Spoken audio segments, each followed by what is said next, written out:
thank you for being here today. What I would like to talk to you about is a rather obscure medical condition that has the potential to impact its sufferers where they don't feel like they're in control of their own lives. This medical condition is called Meniere's disease.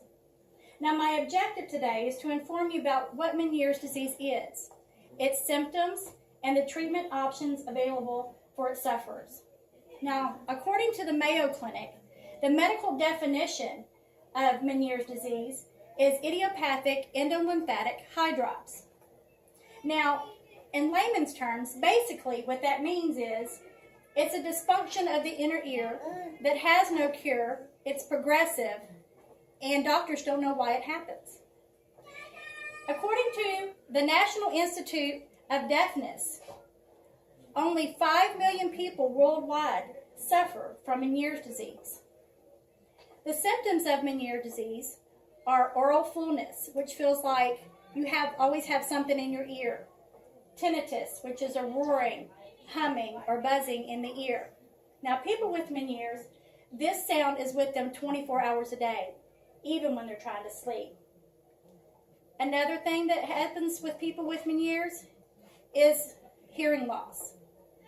And lastly, and the most debilitating symptom of Meniere's disease is unpredictable vertigo. Now, we're not talking just a little bit of dizziness. What we're talking about is rotational vertigo, where people feel like they're out of control. They have no control over their bodies. Now, this can happen for as little as 30 minutes or up to several days. The treatments for Meniere's disease are basically therapeutic. There is no cure. They're dietary, medication, and surgical options. Now, the dietary restrictions come in the form of restrictions of sodium. Now, you may be thinking this isn't going to be something that's very hard to do.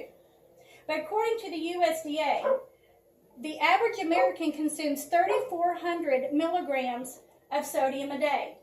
Now, someone who has Meniere's disease is only allowed to consume up to 1,500 milligrams a day.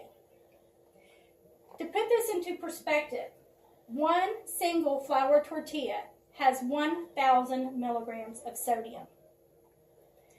Now, there's also medications that doctors can prescribe to help lessen the effects of Meniere's disease. It doesn't stop attacks, it lessens them. They are diuretics, anti-nausea medications, and anti-vertigo medications. There are surgical options that are available, but for most people, the dietary restrictions and the medications alone do help, but not for everyone.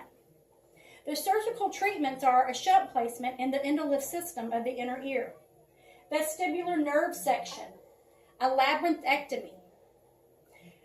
Now, according to the American Hearing Research Foundation, surgical options for Meniere's disease is the last resort when all other options have been tried. Now, I've explained to you what Meniere's disease is. I've told you what the debilitating symptoms are, and that there are treatments, but they're merely therapeutic.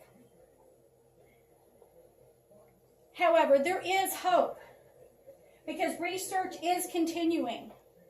Hope that people like me will be able to live full and productive lives, the lives that they've always dreamed of.